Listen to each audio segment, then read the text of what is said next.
नमस्ते दोस्तों। हम लोगों ने डेफिनेट इंटीग्रल्स को रेसिड्यू थ्योरम से कैसे सॉल्व करते हैं वो सीखा। अब हम लोग यहाँ से आज से नया टॉपिक स्टार्ट कर रहे हैं, इम्प्रॉपर इंटीग्रल्स। इनको अभी हम लोग सॉल्व करेंगे by the method of contour integration. मगर ये मेरा जो वीडियो है, ये लेक्चर है, ये मेरा इंट्रोडक्टरी लेक्चर है। इसमें आज हम लोग कोई नया टॉपिक नहीं पढ़ेंगे, मगर ये है कि आज हम लोग थोड़ा सा बेसिक जानेंगे, यानी कि इसको थोड़ा सा समझते हैं। यानी कि इन रियल कैलकुलस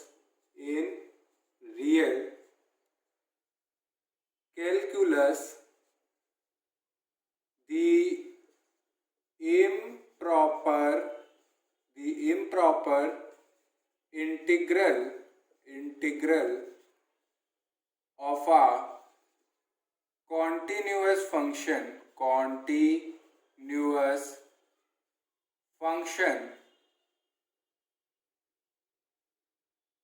on 0 से infinite is defined by, यानी कि रियल कैलकुलस में अगर कोई इम्प्रॉपर इंटीग्रल दिया हो, इम्प्रॉपर इंटीग्रल का मतलब ये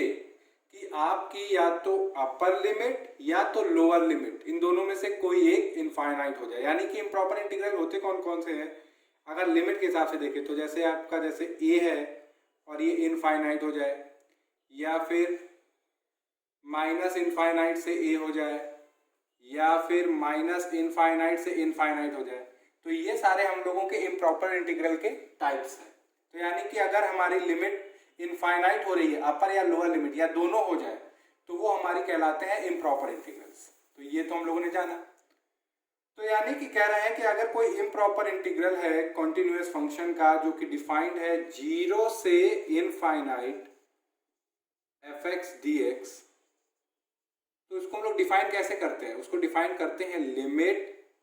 r टेंड्स टू इंफिनिटी 0 से r fx dx। और अगर ये लिमिट एग्जिस्ट कर जाती है, यानी कि ये जो लेटर पार्ट है, यानी कि जो ये दिया हुआ है, ये अगर एग्जिस्ट कर जाती है, यानी कि if limit exist,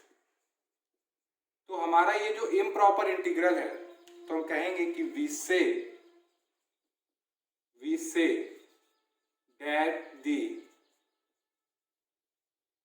improper integral is convergent। तो हम लोग ये कहेंगे कि हमारा इम्प्रॉपर इंटीग्रल कन्वर्जेंट है। यानी कि अगर हमारी ये लिमिट एग्जिस्ट कर जाती है, तो हम कहते हैं कि हमारा जो इस प्रकार का इम्प्रॉपर इंटीग्रल है वो कन्वर्जेंट होगा। अगर हमारा फंक्शन कंटिन्यूअस हो, if fx is continuous on minus infinite से इनफाइनाइट, यानी कि अगर हमारा फंक्शन कॉन्टिन्यूअस हो माइनस इनफाइनाइट से इनफाइनाइट, यानी कि माइनस इनफाइनाइट से इनफाइनाइट fx dx, तो इसको आप लोग डिफाइन कर सकते हैं, यानी कि वी डिफाइन की स्पेलिंग मैंने कैसे लिखी है, वी डिफाइन कि limit r1 tends to infinity minus r1 से 0 fx dx plus limit r2 tends to infinity 0 से r2 fx dx।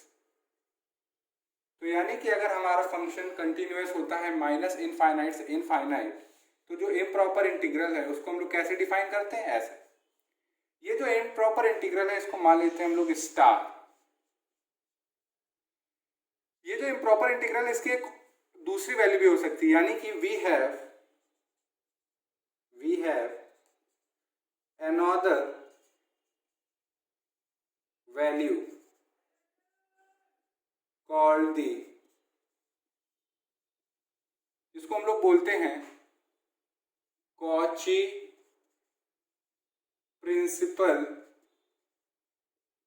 Principal value. यानी कि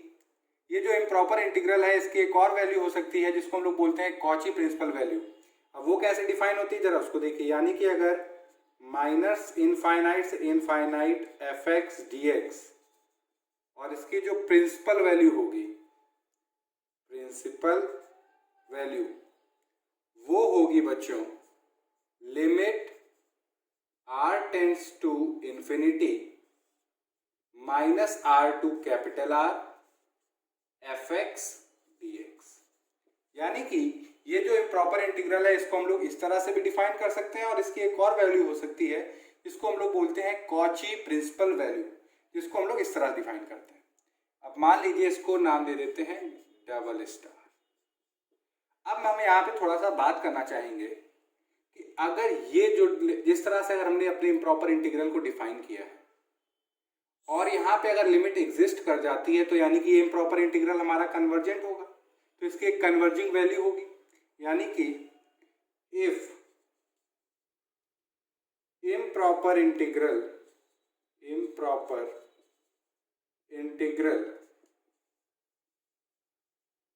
star converges then its converging value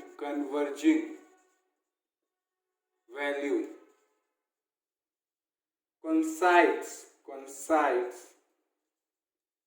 with the Cauchy principal value। तो हम कह सकते हैं कि अगर हमारा जो इम्प्रॉपर इंटीग्रल है ये अगर कन्वर्जेंट है तो इसकी जो कन्वर्जिंग वैल्यू होगी वो कंसाइड कर जाएगी अगर हम इस इम्प्रॉपर इंटीग्रल को इस तरह से कॉची प्रिंसिपल वैल्यू के हिसाब से डिफाइन करें और सॉल्व करें। यानी कि अगर ये कन्वर्जेंट हो रहा है तो ये ऑब्वियस सी बात है इसकी जो कन्वर्जिंग वैल्यू होगी वो वही होगी जो इसको सॉल्व करेंगे, यानी कि कॉची प्रिंसिपल वैल्यू के हिसाब से। मगर कन्वर्स ट्रू नहीं है, converse may not be true, converse may not be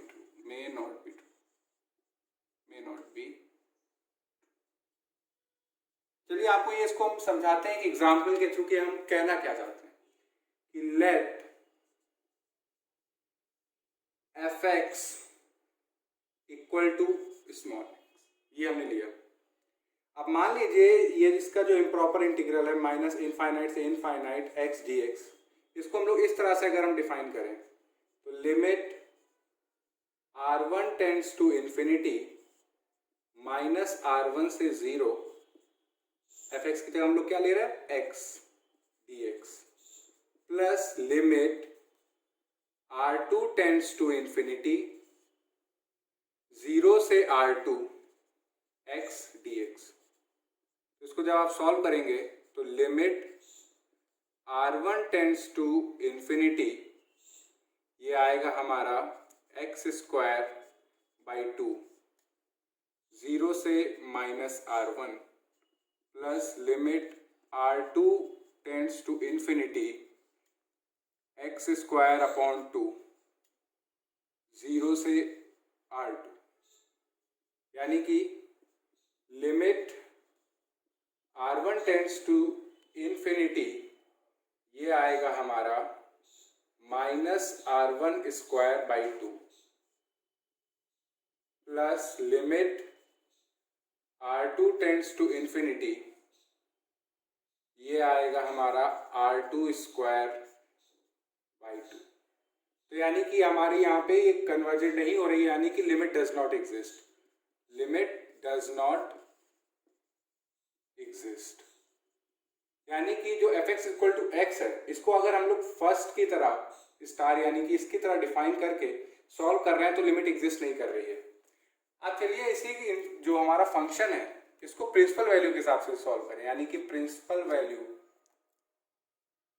minus infinite से इनफाइनाइट एक्स डी एक्स, तो limit r tends to infinity minus r2 capital R x dx, यानी कि limit r tends to infinity x square by 2 capital R से minus R से capital R, तो limit r tends to infinity R square by 2 minus R square by 2 equal to 0। यानी कि principal value exist कर रही है इस function की, मगर अगर इसी फंक्शन को अगर इस तरह डिफाइन करके सॉल्व करें तो हमारा ये लिमिट एग्जिस्ट नहीं कर रही, यानी कि इंटीग्रल एग्जिस्ट नहीं कर रहा है, यानी कि कोई कन्वर्जिंग वैल्यू नहीं आ रही है। यानी कि कहने का मतलब ये है कि अगर हमारा इम्प्रॉपर इंटीग्रल जो कि ये है, इसको अगर हमारा ये एग्जिस्ट करता है और ये इसकी जो कन्वर्जिंग वैल्यू है वो कंसाइड करती है प्रिंसिपल वैल्यू से, कॉची प्रिंसिपल वैल्यू से, मगर ये जरूरी नहीं है कि कॉची प्रिंसिपल वैल्यू अगर कन्वर्जेंट है तो उसकी कन्वर्जिंग वैल्यू हमारे इस तरह से इम्प्रॉपर इंटीग्रल से क्या करे, कंसाइड करे। ये हर बार जरूरी नहीं, जो कि हम लोगों ने इस फंक्शन से देखा कि प्रिंसिपल वैल्यू तो एग्जिस्ट कर रही है इस फंक्शन की, मगर इस फंक्शन को अगर इम्प्रॉपर इंटीग्रल को इस तरह से डिफाइन करके देख रहे हैं तो यहाँ पे एग्जिस्ट नहीं कर रही है। तो इससे हम लोगों ने क्या रिजल्ट निकाला कि अगर, यानी कि if fx is an even function, यानी कि फंक्शन हमारा कैसा हो, even function, even function that is fx equal to f minus x, तो इसके लिए हमारी ये कन्वर्स पार्ट भी ट्रू होगा, यानी कि प्रिंसिपल वैल्यू भी एक साथ, ये दोनों अगर इम्प्रॉपर इंटीग्रल को अगर एक साथ कन्वर्ज और डाइवर्ज करेंगे अगर हमारा फंक्शन इवन फंक्शन हो। इवन फंक्शन क्या होते हैं, जरा इसको शॉर्ट में देखते हैं। जैसे कि हमारा एक्स स्क्वायर इवन फंक्शन है, एक्स की पावर 4 हमारा इवन फंक्शन है। क्यों? क्योंकि अगर ये हमारा एफ एक्स है तो एफ माइनस एक्स होगा, वो भी एक्स स्क्वायर ही आएगा, तो यानी कि एफ एक्स के इक्वल है। उसी हिसाब से अगर आप देखें एक्स क्यूब, अब एफ माइनस एक्स करेंगे तो आएगा माइनस एक्स क्यूब, यानी कि माइनस एफ एक्स आ रहा है। तो ये हमारा इवन फंक्शन नहीं है, ये ऑड फंक्शन है, मगर ये हमारा इवन फंक्शन है। यानी कि अगर आप इनपुट में हर जगह एक्स जहाँ जहाँ हो वहाँ पे अगर आप माइनस एक्स कर रहे हो और आउटपुट में अगर आपके कोई फर्क नहीं पड़ रहा है, तो वैसे फंक्शन हमारे कहलाते हैं कौन से फंक्शन, इवन फंक्शन। तो हमारा कहने का मतलब है कि if f x is an even function that is f x is equal to f minus x, then हम कह सकते हैं देन द इंटीग्रल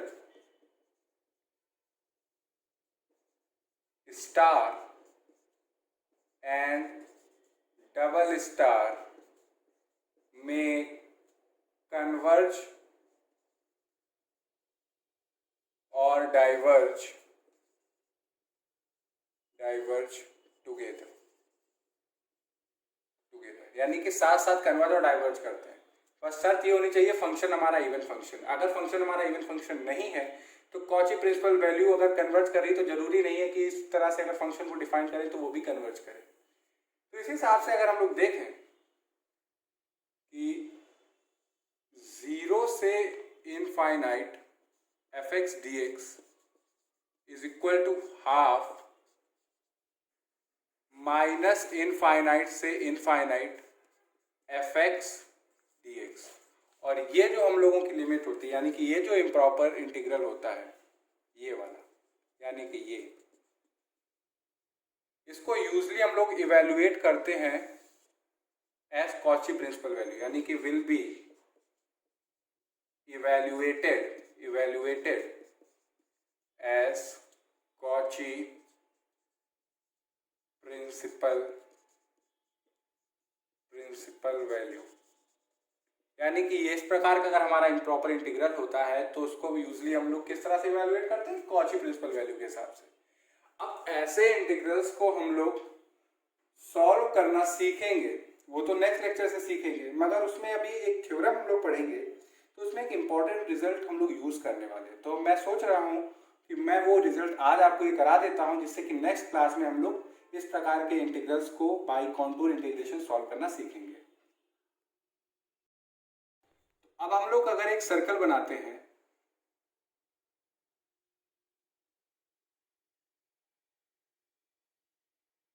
ये, और मान लीजिए हमने जेड प्लेन में बनाया, तो ये रियल पार्ट ऑफ जेड, ये इमेजिनरी पार्ट ऑफ जेड, यहाँ पे भी डाउन में। हमने एक आर्क लिया क्योंकि यहां से लेके यहां तक है,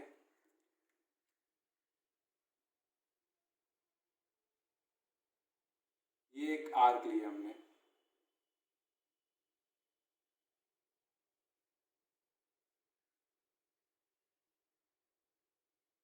और इसमें जो एंगल थीटा है, यानी कि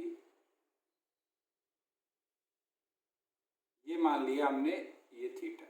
ये थीटा 1 से स्टार्ट हो रहा है आर्क, और अगर इसको हम ये लेते चले जाएं तो ये थीटा 2 तक, और थीटा हमारा ये थीटा 2 है, तो हमारा एंगल थीटा इसके बीच में। तो अगर हम इसको नाम दे देते हैं सी, और ये सर्कल है, ये है mod Z equal to R. तो अगर हम कहें कि if C is the arc theta 1 से लेकर थीटा 2 के बीच में हमारा थीटा है, of the circle mod Z equal to capital R, and if limit r tends to infinity z f z equal to a, then यानी कि z f z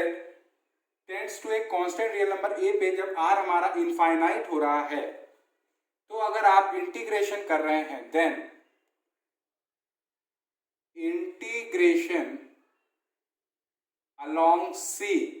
किसका, F Z का, डी जेड,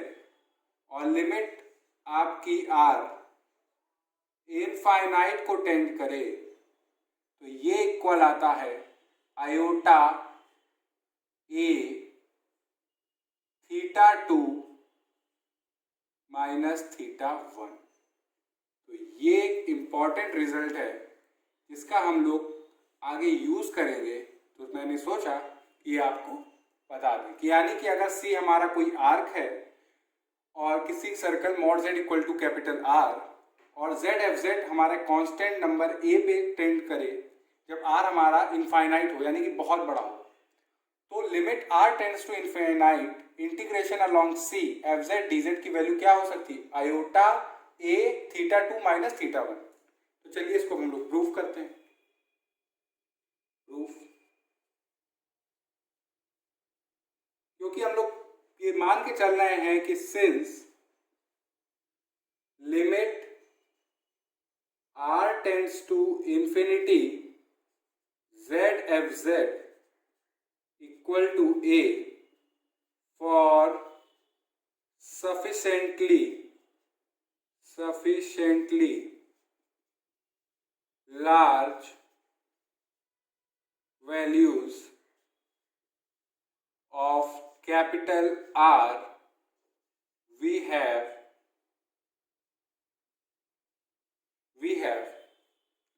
यानी कि ये हम लोग का दिया हुआ, ये कंडीशन हम लोग की दी हुई है, then z mod z f z minus a is less than epsilon, so that z f z is equal to a plus alpha, where mod alpha is less than epsilon, ये मान के चल रहे हैं। तो नाउ अब आप integration along C F Z D Z, integration along C F Z हमारा क्या है, ए प्लस एल्फा, ये जेड उधर चला जाएगा तो जेड डी जेड। अब हम लोगों को पता है कि mod Z equal to capital R है, तो z हमारा क्या हुआ, कैपिटल R e की पावर आयोटा थीटा, दोनों साइड डिफरेंशिएट करेंगे तो dz iota capital R e की power iota theta d theta. तो a प्लस अल्फा हम बाहर ले लेते हैं, तो ये होगा integration along c dz upon z, a plus alpha integration dz की जगह आप लिखिए आयोटा कैपिटल R e की power iota theta d theta, और z की जगह कैपिटल R e की पावर आयोटा थीटा। c हमारा आर्क है जो कि कहां से कहां तक उसकी लिमिट सेट है, जो कि θ1 से लेके θ2 तक। तो कैपिटल R e की पावर आयोटा थीटा से कैपिटल R e की power iota theta cancel out, तो ये आयोटा a प्लस अल्फा θ1 से θ2 d थीटा, यानी कि ये आएगा हमारा iota a θ2 minus θ1 plus iota alpha θ2 minus θ1। क्या किया हमने, इसको सॉल्व करेंगे तो इस इंटीग्रल को जब सॉल्व करेंगे तो आएगा θ2 माइनस θ1। अब क्या करते हैं, दोनों साइड हम लोग मॉड ले लेते हैं, यानी कि ये जो इंटीग्रेशन है, integration along c F Z D Z, iota a θ2 minus θ1 हम लोग इस साइड ले लेंगे, तो माइनस आयोटा a θ2 माइनस θ1, दोनों साइड मॉड ले लिया, is equal to modulus iota alpha θ2 minus θ1। Mod लगाए ना लगाए कोई प्रॉब्लम नहीं है, क्योंकि ये एक पॉजिटिव नंबर है, तो ये लेस देन होगा एप्सिलॉन θ2 माइनस θ1। क्यों, क्योंकि since iota alpha equal to alpha, और ये हम लोग मान के चल रहे हैं कि mod alpha is less than epsilon. अब क्या करेंगे, दोनों साइड हम लोग जब लिमिट लेंगे तो taking limit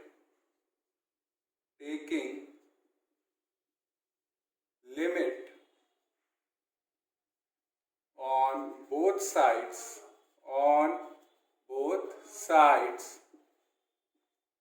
we get limit r tends to infinity integration along c fz dz minus iota a θ2 minus θ1 equal to 0.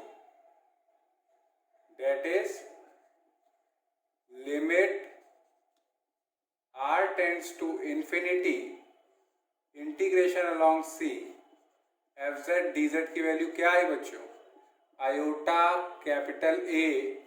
θ2 minus θ1। और ये लीजिए हम लोगों का ये रिजल्ट प्रूव हो गया।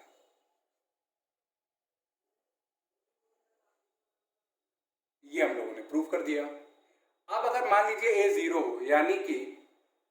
If we have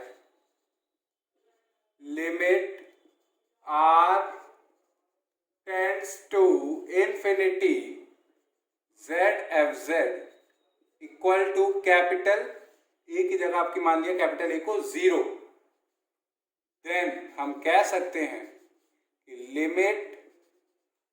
capital R tends to infinity integration along C fz dz, ये भी क्या होगा, 0 होगा। ये एक रिजल्ट है जिसका प्रूव आप अब जब नेक्स्ट लेक्चर होगा इम्प्रॉपर इंटीग्रल में तो आप देखेंगे, इस रिजल्ट को प्रूव करेंगे। यानी कि C अगर आर्क है, इसके अलावा अगर एफजेड को हम लोग इंटीग्रेट कर रहे हैं और R हमारा इनफाइनाइट को टेंड करे, तो ये 0 कब होगा, जब limit R tends to infinity zfz 0 हो। तो आज हम लोग यहीं तक रखते हैं। अगर आपको इसमें कहीं कोई प्रॉब्लम हो तो आप कमेंट सेक्शन में लिख के बताइएगा, और नेक्स्ट लेक्चर से हम लोग अब इम्प्रॉपर इंटीग्रल को सॉल्व करना सीखेंगे by the method of contour integration.